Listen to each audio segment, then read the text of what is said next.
On nous a longtemps répété que l'Algérie était une terre qui vivait de ce qu'elle brûlait sous son sol, une nation condamnée à guetter le cours du baril pour s'assurer un lendemain. Mais si son véritable trésor n'était plus ce pétrole qui s'épuise, mais cette vie qu'elle décide aujourd'hui d'imposer au désert. Regardez bien la carte. Ce n'est pas seulement un pays qui s'éveille, c'est un géant qui redessine ses propres frontières naturelles. Avant d'explorer ce basculement historique, rejoignez le mouvement. Abonnez-vous, likez et partagez cette vidéo pour porter haut la voix de notre souveraineté. Pour booster l'algorithme et montrer la force de notre communauté, écris souveraineté en commentaire si tu es convaincu que l'avenir de l'Afrique s'écrit ici, par nos mains. Il existe une conversation silencieuse entre l'Algérien et sa terre, un lien charnel que la facilité de la rente pétrolière avait fini par masquer, comme un voile de poussière posé sur un miroir ancien. Pendant des décennies, nous avons regardé le ciel en attendant la pluie ou scruté les bourses mondiales en attendant la richesse, oubliant que la véritable puissance ne se reçoit pas, elle s'arrache au sol par la sueur et la volonté. En ce mois d'avril 2026, ce ne sont pas de simples statistiques forestières que nous lançons à la face du monde, mais un défi lancé à la fatalité, 7 millions d'arbres. Ce chiffre n'est pas une cible administrative, c'est un cri de ralliement. Ce n'est pas du jardinage paysager, c'est une muraille de vie, une architecture organique qui vient corriger les erreurs du passé et anticiper les colères du futur. Chaque racine qui s'enfonce aujourd'hui dans la terre aride des hauts plateaux est une ancre contre l'oubli, un rempart vivant contre l'avancée inexorable d'un Sahara qui, depuis trop longtemps, ne demande qu'à tout engloutir, des villages de nos ancêtres jusqu'aux espoirs de nos enfants. Nous ne plantons pas seulement des essences résistantes comme le pin d'Alep, capables de braver les sécheresses les plus féroces et les vents les plus mordants. Nous semons de la dignité à l'état pur. Car l'arbre, dans sa verticalité patiente, est le miroir de l'homme algérien. Il puise sa force dans une profondeur invisible pour offrir une protection à ceux qui marchent à sa surface. La terre n'est plus cette simple ressource inerte que l'on épuise jusqu'à la dernière goutte de brut, elle devient le socle d'une économie de bâtisseurs où l'ombre d'une forêt demain vaudra bien plus que le baril d'hier. Imaginez ces milliers de mains, ces ingénieurs forestiers, ces travailleurs de l'ombre, ces pépiniéristes qui, dans chaque wilaya, préparent la contre-attaque. Ce projet de reboisement est une véritable mobilisation générale, une guerre sainte pour le climat et l'autonomie. On ne parle plus ici de survie, mais de reconquête. En visant les 15% de couverture forestière d'ici la prochaine décennie, l'Algérie ne fait pas que reverdir son paysage, elle stabilise son destin. Les sols, autrefois menacés par l'érosion et l'envasement des barrages, retrouvent leur structure. L'eau, ce sang précieux, est enfin retenue, filtrée, protégée par ce manteau végétal que nous tissons maille après maille. Cette transformation est d'abord philosophique. Elle marque le passage d'une mentalité de cueilleur qui attend que la manne tombe du sous-sol à une mentalité de semeur qui accepte le temps long du développement. Le bois, le liège, les résines et les fruits qui naîtront de ces 7 millions de sentinelles ne sont pas seulement des produits commerciaux. Ils sont les preuves tangibles que l'Algérie a cessé de consommer son territoire pour commencer à le cultiver. Chaque hectare gagné sur la poussière est une victoire contre la dépendance, une affirmation que notre souveraineté ne dépend pas de la diplomatie des autres, mais de la solidité de nos racines. Cette épopée verte est aussi une réponse cinglante à ceux qui ne voyaient en l'Algérie qu'une station-service géante. Nous leur montrons aujourd'hui que notre intelligence est capable de transformer l'aridité en opportunité. Les milliers d'emplois créés dans les zones rurales ne sont pas des subventions déguisées, ce sont des postes de combat sur le front de la sécurité environnementale. Ces travailleurs ne sont pas de simples employés, ils sont les gardiens d'un héritage. Ils réapprennent à lire le cycle des saisons, à comprendre les besoins de chaque espèce, du cèdre majestueux à l'olivier rustique, créant ainsi une symbiose nouvelle entre l'homme et son environnement. C'est une révolution silencieuse qui se joue loin de l'agitation des métropoles, dans le silence des crêtes et la chaleur des plaines. Là, sous le soleil d'avril, l'Algérie se réinvente une âme rurale, moderne et conquérante. On n'y voit pas seulement des arbres, on y voit la fin de l'ère de la rente et l'avènement de l'ère de la création. Le pétrole a peut-être construit nos villes, mais c'est la forêt qui sauvera nos campagnes. C'est un pacte sacré que nous signons avec la géographie. Nous lui redonnons sa splendeur pour qu'elle nous redonne notre liberté. Et cette liberté, ce refus d'être soumis aux aléas climatiques ou aux pressions extérieures, se manifeste par une résilience qui force désormais le respect sur la scène internationale. Car un peuple qui sait faire pousser la vie là où tout semblait condamné est un peuple qu'on ne peut plus ignorer. Cette volonté de dompter les éléments et de sécuriser notre espace vital ne s'arrête pas aux lisières de nos nouvelles forêts. Elle infuse chaque décision, chaque accord, chaque geste technique que nous posons. La résurrection végétale que nous observons n'est en réalité que la face visible d'une stratégie de puissance bien plus vaste. Une architecture globale où l'écologie devient le bras armé d'une diplomatie nouvelle, s'étendant bien au-delà de nos horizons de verdure, là où l'énergie et la force brute se rejoignent pour sceller l'avenir d'un continent tout entier. Pendant que nos forêts s'enracinent dans le silence des hauts plateaux, nos artères souterraines, elles, dictent désormais le nouveau rythme d'un monde en quête de souffle. Il faut plonger son regard bien au-delà de la surface, là où la roche millénaire emprisonne des souffles d'énergie pour comprendre la mutation profonde de notre nation. L'Algérie de ce mois d'avril 2026 ne se contente plus d'être un simple réservoir où l'on vient puiser avec désinvolture. Elle a cessé d'être la station-service de la Méditerranée pour devenir le pivot central, le maître de l'échiquier énergétique dans un équilibre géopolitique mondial en pleine redéfinition. Ces canalisations géantes, qui serpentent sous nos sables et plongent dans les abysses marins, ne sont plus seulement des tubes d'exportation. Ce sont les veines d'un organisme souverain qui a appris à transformer ses molécules en langage diplomatique. Les nouveaux accords conclus avec l'Union européenne, dans ce contexte de tensions permanentes sur les marchés mondiaux, ne doivent pas être lus comme des contrats de fourniture ordinaires, mais comme de véritables actes de force. Pour la première fois de notre histoire moderne, nous ne négocions pas pour survivre à la fin du mois, mais pour bâtir le siècle. Nous ne livrons pas seulement du gaz, nous exportons de la stabilité, et cette stabilité a un prix que seul un État conscient de sa puissance peut imposer. C'est ici que la métamorphose s'opère. Nous passons de l'économie de rente, subie et aléatoire, à une économie de bâtisseur où chaque mètre cube extrait devient une pierre angulaire de notre édifice national. Cette vision ne se limite pas à l'extraction brute. Elle s'accompagne d'une immersion technologique sans précédent, où le génie algérien s'empare des outils de demain pour optimiser ce que la nature nous a légué. Nous investissons massivement dans la numérisation des gisements, dans l'intelligence artificielle appliquée à la gestion des pressions et dans cette transition vers l'hydrogène vert qui fera de notre désert la centrale électrique du futur. Chaque investissement dans la modernisation de nos infrastructures gazières est une déclaration d'indépendance. Nous utilisons la technologie pour que l'Algérie de demain ne dépende plus jamais de l'expertise étrangère pour comprendre ses propres richesses. C'est un changement de paradigme total. L'argent de l'énergie n'est plus un salaire versé à une nation passive, c'est le carburant d'une révolution industrielle qui s'ignore encore, finançant les usines de dessalement, les complexes sidérurgiques et les laboratoires de recherche qui fleurissent de Gigel à Tamanrasset. Nous transformons le gaz en acier, l'acier en savoir et le savoir en liberté.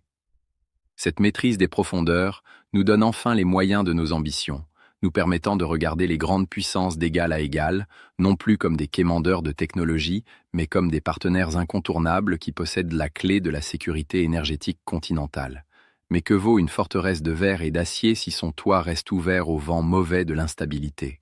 Pour protéger cette immense œuvre de construction nationale, pour garantir que personne ne vienne interrompre le travail du semeur ou le calcul de l'ingénieur, le ciel algérien doit être, et est désormais, absolument inviolable. C'est là que le fer rencontre la volonté politique. L'arrivée des Su-35 dans notre arsenal n'est pas une simple parade militaire pour les défilés du 1er novembre, ni une course aux armements sans objet. C'est l'installation d'un bouclier technologique souverain sur plus de 2 millions de kilomètres carrés de territoire. Dans un environnement régional marqué par des zones d'ombre et des turbulences incessantes, l'Algérie a fait le choix de la force tranquille. Ces appareils, que certains observateurs internationaux scrutent avec une inquiétude mal dissimulée, sont les gardiens de notre tranquillité. Dotés de radars Irbis-E capables de détecter la moindre intrusion à des centaines de kilomètres, capables de manœuvres que la physique semble interdire, ces aigles d'acier envoient un message limpide à quiconque oserait tester la résilience de nos frontières. Le géant n'est pas seulement debout, il est désormais intouchable. La souveraineté ne se plaide pas dans les instances internationales, elle se démontre par la capacité à verrouiller son espace vital. Posséder une telle technologie, c'est affirmer que l'Algérie refuse d'être le spectateur de sa propre sécurité. Nous ne déléguons pas la protection de nos gisements stratégiques, de nos villes nouvelles ou de nos champs de blé sahariens à des alliances de circonstances. Nous forgeons notre propre bouclier. Cette défense de pointe est le prolongement naturel de notre indépendance économique. Elle assure que l'investissement que nous mettons dans nos 7 millions d'arbres ou dans nos complexes gaziers ne sera jamais réduit à néant par une instabilité importée. En sécurisant les 2,3 millions de kilomètres carrés qui font notre fierté, nous créons un sanctuaire de développement unique en Afrique. Le Su-35 n'est pas un outil d'agression, c'est l'assurance vie d'une nation qui a décidé de construire son avenir sans demander la permission. C'est le poids de l'acier qui donne de la valeur à la parole diplomatique. Lorsqu'Alger s'exprime aujourd'hui, sa voix porte plus loin, car elle est soutenue par la réalité d'une puissance militaire moderne, capable d'intervenir avec une précision chirurgicale sur de vastes distances, couvrant le Sahel comme la Méditerranée. Cette montée en puissance globale, ce mariage entre la richesse du sous-sol et la suprématie aérienne, dessine le portrait d'une Algérie qui a enfin compris que la dignité nationale est un tout indivisible. On ne peut être libre économiquement si l'on est faible militairement, et l'on ne peut être fort militairement si l'on reste prisonnier d'une rente pétrolière sans vision.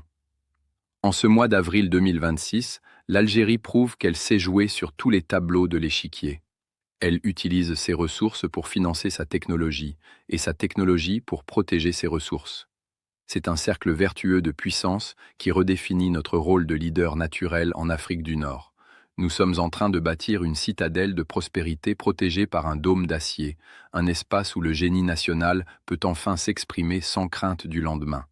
Car un pays qui sécurise ses ressources et son ciel avec une telle détermination se donne enfin, et pour la première fois avec autant de clarté, le droit de viser l'excellence là où bat véritablement le cœur du peuple, là où l'émotion et la passion rejoignent l'ambition nationale pour forger une identité commune encore plus forte. Il y a quelque chose de vertigineux, presque de sacré, dans la manière dont une nation décide de reprendre possession de son image et de son destin psychologique. Car au-delà des traités gaziers et des dômes d'acier qui verrouillent nos cieux, la véritable souveraineté se niche dans le cœur battant de la cité, là où l'émotion collective se cristallise. En ce mois d'avril 2026, l'arrivée de Nunez à la tête du Mouloudia d'Alger n'est pas une simple péripétie des pages sportives, c'est un signal envoyé à la conscience nationale. Ce n'est plus seulement une question de tactique sur un rectangle vert ou de schéma de jeu exporté de l'Europe. C'est le symbole d'une jeunesse qui, désormais, refuse catégoriquement l'amateurisme et le bricolage qui ont trop longtemps entravé ses élans.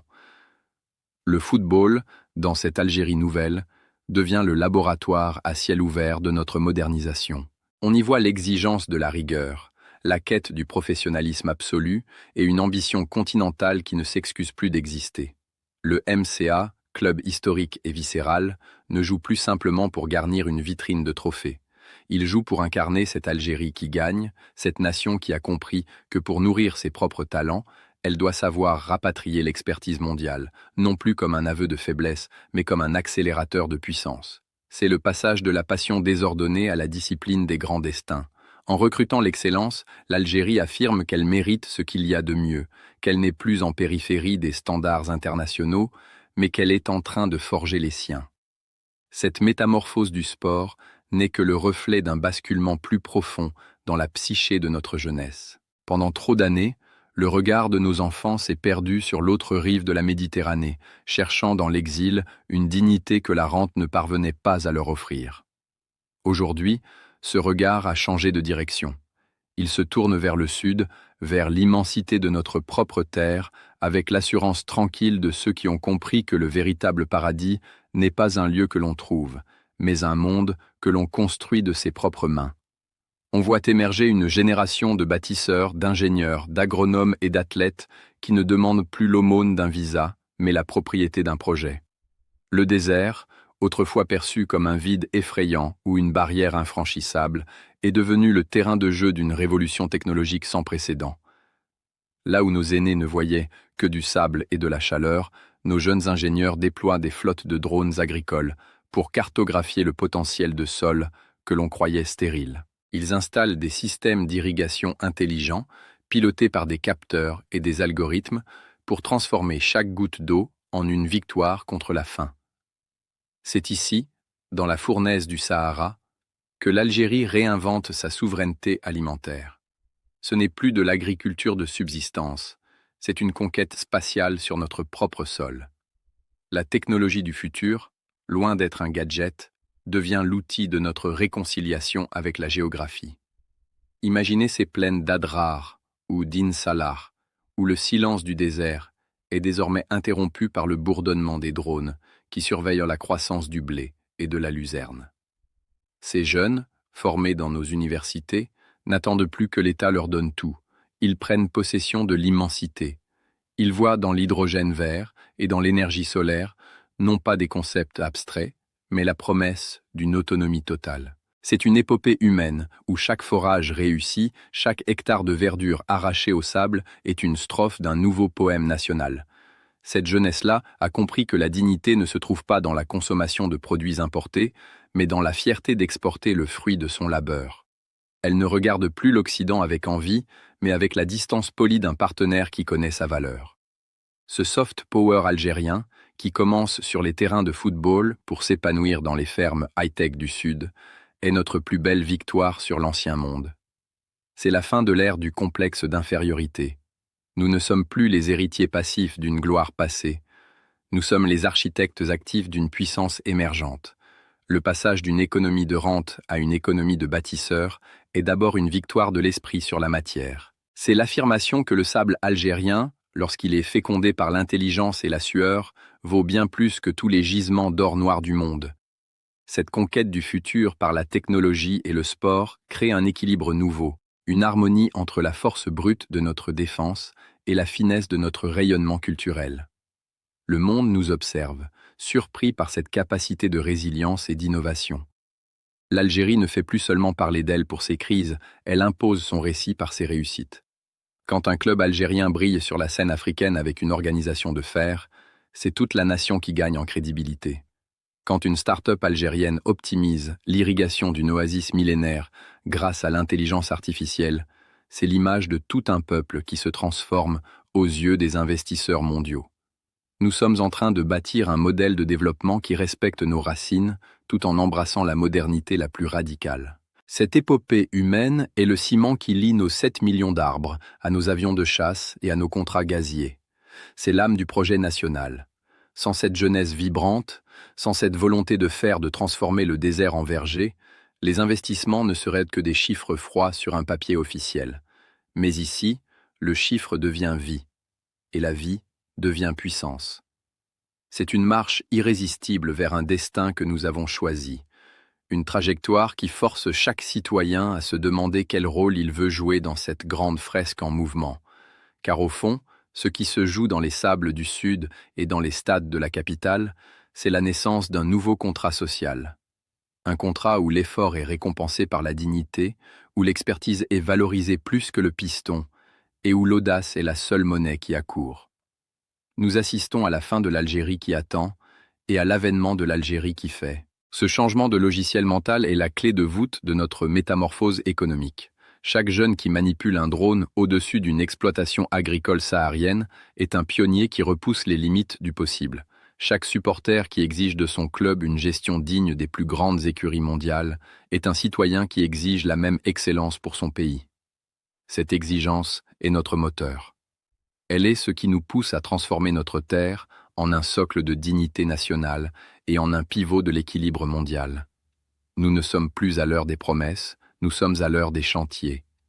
Et dans ces chantiers, le bruit des machines et les cris de joie des stades se mélangent pour former l'hymne d'une nation qui a enfin décidé de ne plus jamais laisser personne d'autre écrire son histoire à sa place. L'Algérie d'avril 2026 n'est plus une promesse lointaine. Elle est une réalité tangible qui s'édifie sous nos yeux, brique par brique, arbre par arbre, victoire par victoire. L'Algérie d'aujourd'hui ne demande plus la permission d'exister sur la carte des puissances.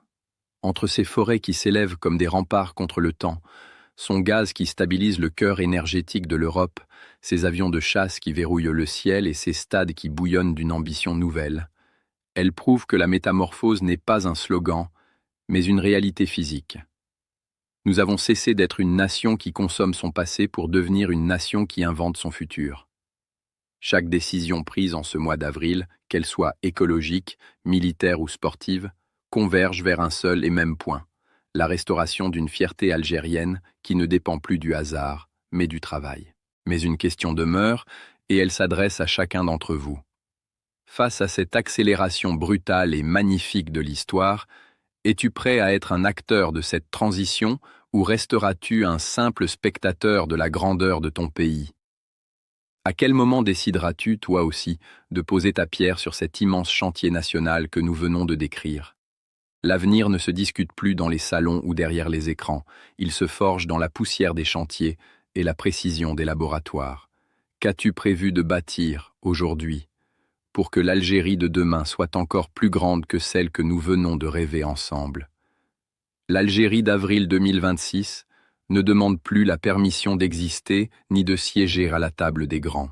Entre ces forêts qui s'élèvent comme des poumons souverains, son gaz qui stabilise l'équilibre précaire d'un continent européen en quête de repères, ses avions de chasse qui verrouillant notre ciel d'un dôme d'acier, et ses stades qui bouillonnent d'une exigence nouvelle, elle prouve au monde que la métamorphose n'est plus un projet. Elle est une réalité physique et palpable. Nous avons brisé les chaînes de la fatalité pour embrasser le destin des bâtisseurs.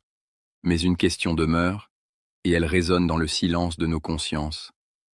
Face à cette accélération brutale de l'histoire, es-tu prêt à être un acteur de cette transition, ou te contenteras-tu d'être un simple spectateur de la grandeur de ton pays? À quel moment précis décideras-tu, toi aussi, de poser ta pierre sur cet immense chantier national où chaque geste compte pour l'éternité? L'avenir de l'Algérie ne se discute plus dans le confort des salons ou l'amertume des regrets. Il se forge désormais dans la rudesse de la terre et la précision de la technologie. Qu'as-tu prévu de bâtir, concrètement, aujourd'hui?